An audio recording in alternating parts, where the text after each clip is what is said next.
Hey everyone, it's Brett Hornby here, and welcome back to my YouTube channel.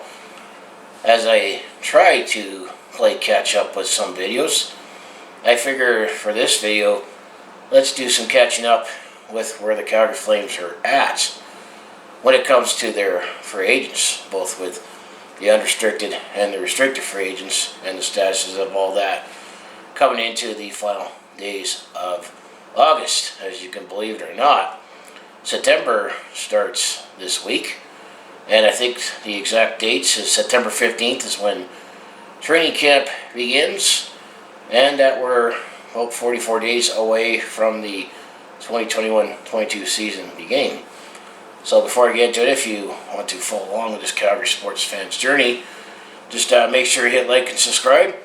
So let's bring up my notes, and I'm going to break it down by our unrestricted free agents and restricted free agents and where things are at with all that, because I already made my videos talking about the first days of the free agent frenzy, where the Calgary Flames made the biggest signings, where we signed Louie Domingue from the Tampa Bay Lightning and Trevor Lewis from the Winnipeg Jets, but he played most of his career with the Los Angeles Kings. And then also they made a couple trades where they acquired the rights to Nikita Nesterov, which I'll talk about how much we actually signed him to, and the goaltender Dan Vladar, where Nikita Nesterov was with the Chicago Blackhawks, now with the or used to be the Colorado for the Calgary Flames, and Daniel Vladar from the Boston Bruins. And the one thing I'll stress for the part with Daniel Vladar is that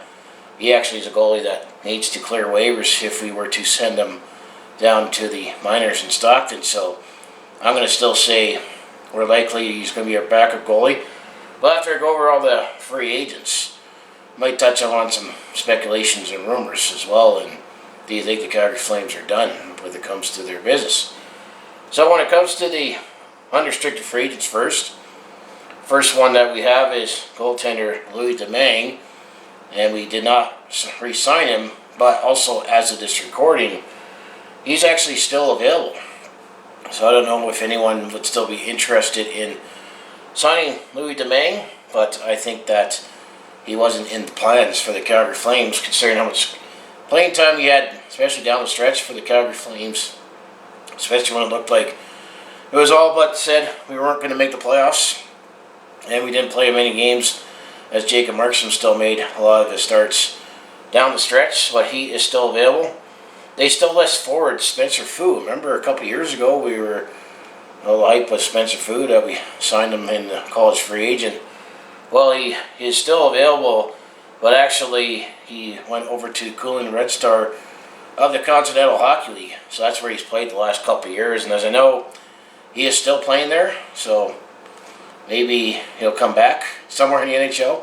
But yeah, I think it was Providence College that he played Spencer Fu, but he played a handful of games the Calgary Flames, but they still listed him, but he is in the KHL. The next player that they list is defenseman Nikita Nesterov, the defenseman that he came over here from Europe last year. Well, actually, he is signed back in Europe at the CKSA Moscow in the Continental Hockey League, so that's where Nikita Nesterov is off to. And then for Josh Levio, well, you might recall I touched upon in the Blake Coleman Trevor Lewis signing video that he actually did sign with the Carolina Hurricanes a one-year deal worth $750,000. So Josh Levio did go off to the Carolina Hurricanes.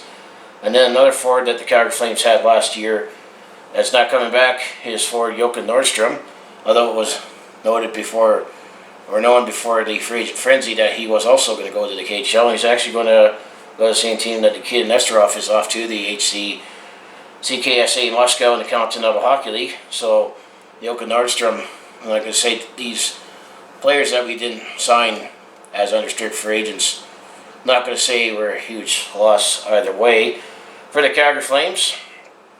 So the next player that was listed as unrestricted free agent is defenseman Alexander Petrovic, who spent more time playing with the Stockton Heat last year. Well, he actually signed with the Dallas Stars. He signed a one-year $750,000 contract two-way, which these two-way deals usually have a guaranteed minimum salary where you have a salary if you made it playing in the NHL and a salary if you're making it in the American Hockey League. So that's where I was under Petrovic's code too.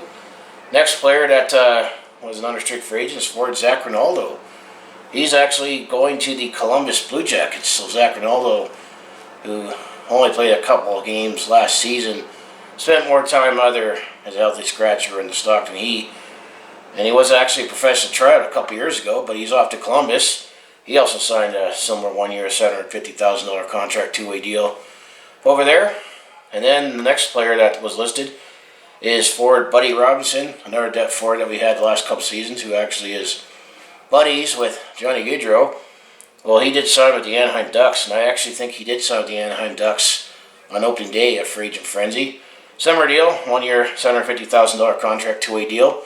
So that's where Buddy is off to. And then forward Derek Ryan, he also signed with on the opening day of Free Agent Frenzy. He actually is going up to Edmonton. So Derek Ryan is going to the Edmonton Oilers.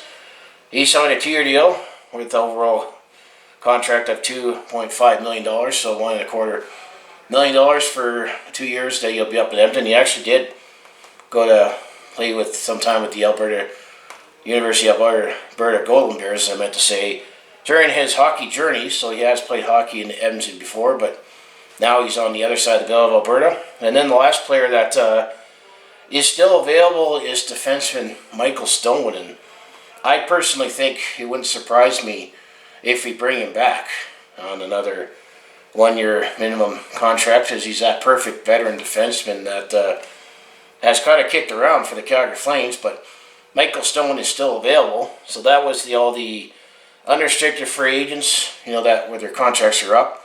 And then we had a couple more Group 6 unrestricted free agents. These were players that were not qualified when we didn't offer any qualifying offers, so they were unrestricted free agents, and we only had 2 of them.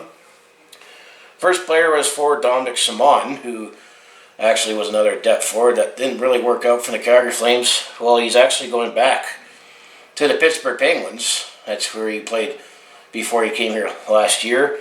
He signed a one-year deal worth $750,000 two-way deal. And then the other player, we did not qualify, goaltender Artem Zagadulin.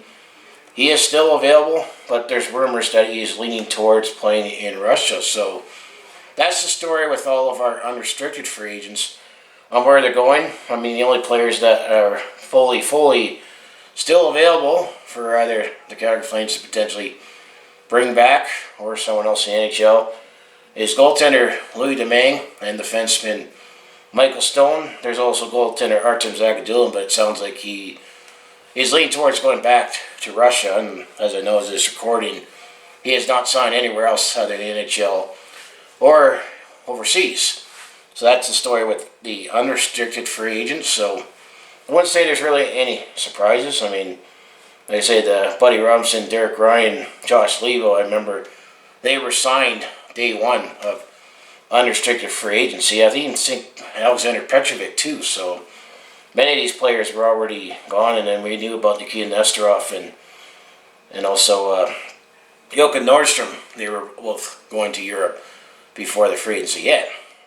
So now when it comes to the restricted free agents, actually Calgary got much of their business done right away, including some big key players, starting with forward Dylan Dubé.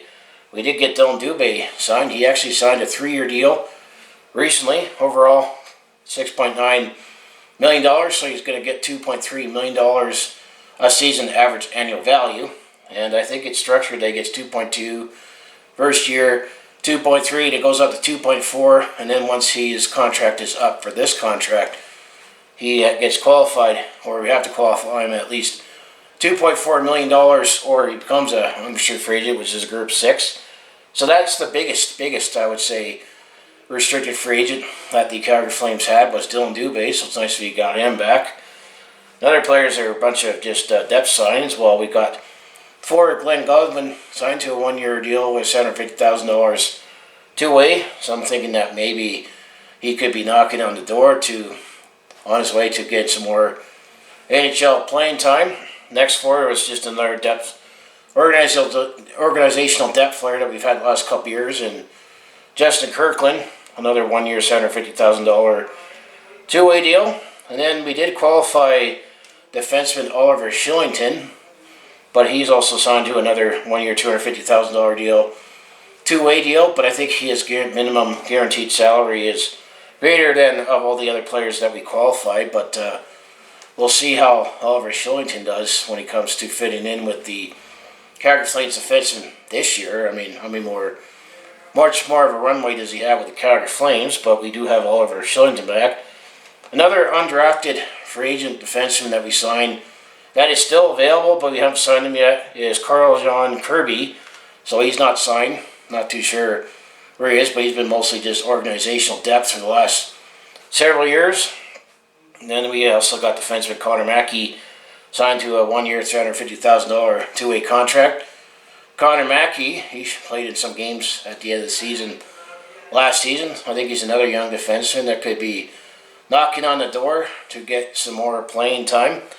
And then another player that I still think is interesting that he's still in the system, and I'm not too sure if he has a future to actually play with the Calgary Flames. I mean, he's bounced around more with play with either Stockton or even the ECHL's team, the Kansas City Mavericks, who are still going to be affiliated with.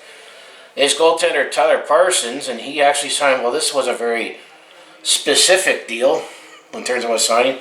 And he signed a 1 year, $751,750 contract, and it's a two-way deal, so it's just over $750,000. So Tyler Parsons is signed, and then another couple players that we have signed to another $750,000 two-way deal is forward Matthew Phillips. That could be another player that might be knocking on the door early this season.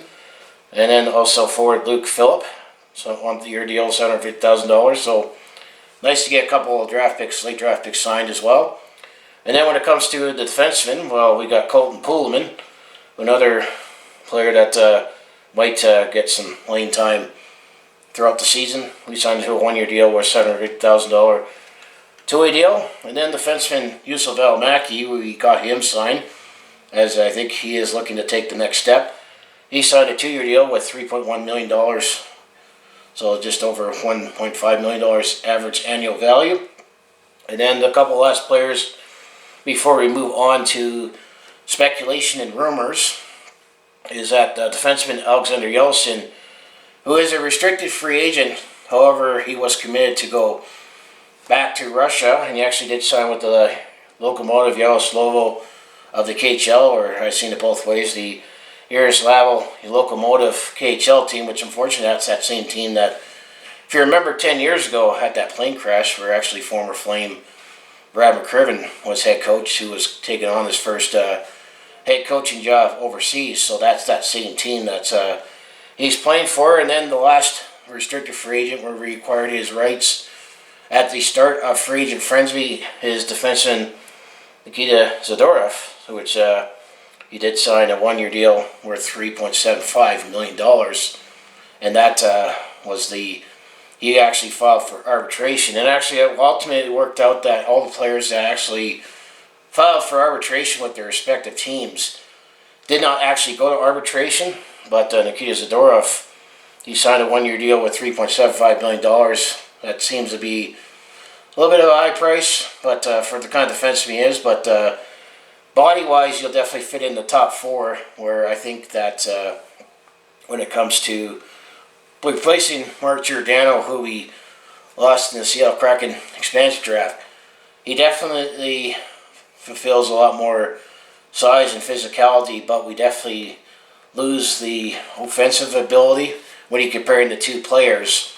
But he's definitely a top four defenseman. But I'm thinking so far with all the business that the Calgary Flames have made, I mean, we're counting on a bounce back season for much of the team right now. I still think that we're still kind of the same right now, which not necessarily is a good thing, because it's either we just get in as a wild card or just miss the playoffs.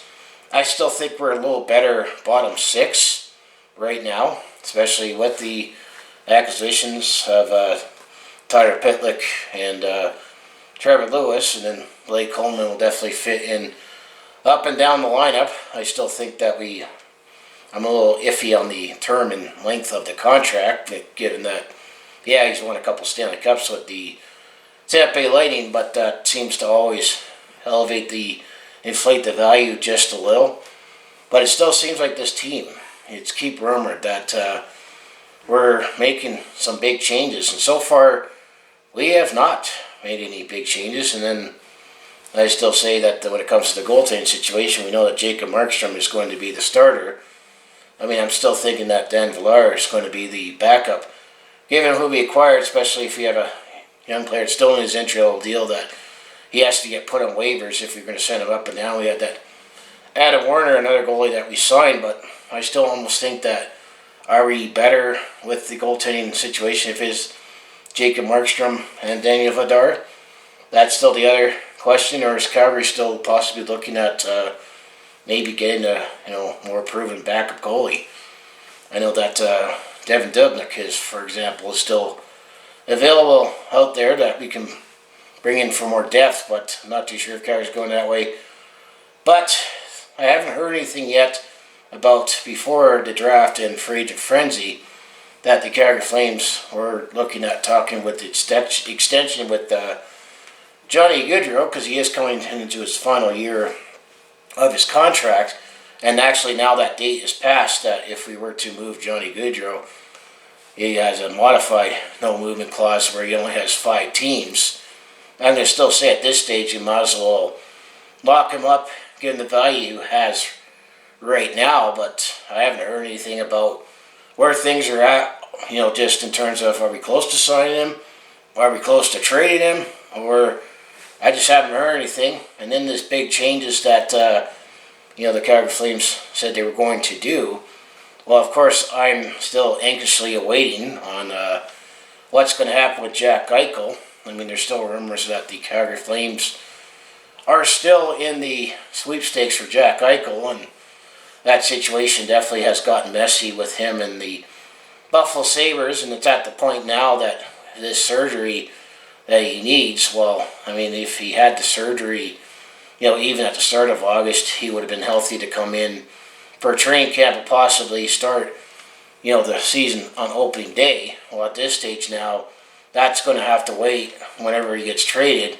And I know there's other rumors and speculation now that possibly that even though Sean Monahan still has a couple years left on his deal with the Calgary Flames, that it doesn't sound like that he is going to resign once he becomes a free agent. So there's been rumors that he's always been rumored to be in trade rumors as well. And I mean, this season coming up is the last season of Matthew Tkachuk's existing contract, and once he becomes a restricted free agent next season, he has to be qualified to at least $9 million. And some are also thinking that if we were to make a play for Jack Eichel, he will likely have to sacrifice Matthew Tkachuk. But then you also hear that Buffalo is looking more for picks and prospects. And do the Calgary Flames have enough to potentially satisfy the Buffalo Sabres to get Jack Eichel? But this whole time it's still saying that the Calgary Flames are still a player for him.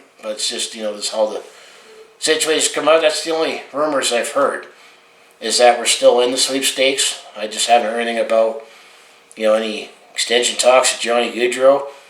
I'm hearing that possibly Sean Monahan maybe possibly looking to be shopped, or even Matthew Tkachuk.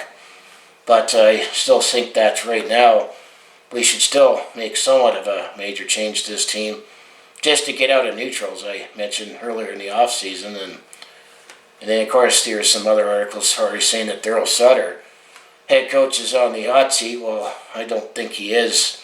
I mean, considering the move that we made, I would say more Brett Treliving is on the hot seat right now, especially if this team comes off to a slow start. I mean, we brought in Daryl Sutter to shake things up, but we need a whole season with him under the more normal circumstances to really evaluate him. And I still think this team is going to bounce back with what we have, and I think we do have a better bottom six. Defense is about the same when you evaluate the changes that we've made, and then the fact that we'll be back playing with the Pacific Division, and it looks upon that Pacific Division is going to be the weakest division, most wide open division in the NHL, that I think the Calgary Flames should be able to bounce back if we play to our full potential. But I still think, we need to still look at changing the core, or at least pieces of the core, because I still think this team is still stuck in that, almost in that Maple Leafs territory where don't come talk to me about progress until we at least get out of the first round and do it consecutively, and enough of this in-out, and it's just still frustrating that this team, even with some members of this core that was back 3 years ago, it would be 2018-19, which would be 3 years ago, which that seemed like 16 years ago, given what's happened the last couple of years.